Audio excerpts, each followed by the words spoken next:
Romans chapter 1 today, and welcome to court. The trial's about to begin.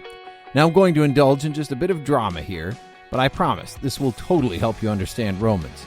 Plus, it's more fun this way. Remember, Paul's about to lay out the gospel, the message of God to man. Unashamed, Paul's ready to declare it, but how he shares it here is brilliant.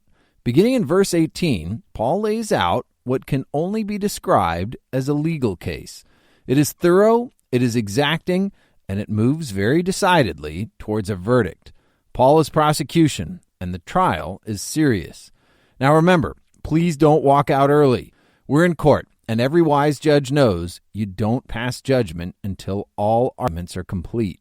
Also keep in mind as we go, this is the gospel. This whole thing is about getting right with God. We are not right, but not everyone knows that. A lot of us think we're all good. So first, before getting right, Paul has to prove that we are not right. And that happens right here in court. Now, as the people shuffle past you into the courtroom, you notice that there are three types of people walking in. The first are obvious, the wicked. These guys have guilty written all over them, and they know it. The rebellious little punks cram in together at the defendant's table, just waiting for the gavel to come down. Then there are the godless. They may not look so bad, but if you're a believer, you know better. No respect for God in this crowd. They hide behind their excuses, and today they hide in the seats at the back of the courtroom. They look a little amused at this whole thing, as they remain quite convinced that the judge does not exist. And finally, in come the religious, and they look confident, a little smug even, like they've been waiting for this. And they move quickly and confidently to the place they know they belong, the jury box. They are more than happy to help pass judgment. One of them almost makes a move for the judge's chair and eyes the gavel as if he owns it. So everyone seems to be in place. You can take your seat wherever you fit in, of course. It's time to begin. Paul steps up to present the case, and it begins in verse 18. The wrath of God is being revealed from heaven against all the godlessness and wickedness of people who suppress the truth by their wickedness. Whoa, hold on. What's with the fire and brimstone?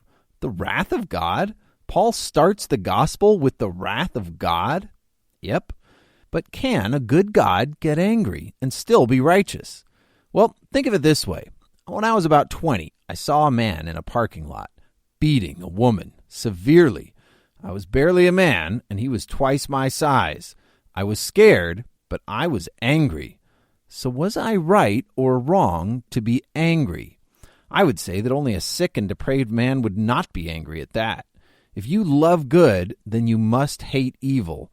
To not hate evil is to show no compassion for those whom it hurts. God is good, and God has wrath, back in verse 18, against all the godlessness and wickedness of people who suppress the truth by their wickedness. That word suppress means hold down or cover up. They cover up the truth. The Greek word means holding a rudder against the current. By their wickedness, they hold the rudder against the strong current of truth. And notice who's on trial first, the godless and the wicked. The wicked look downcast. They knew this was coming. But the godless roll their eyes with contempt, as if this monkey court matters.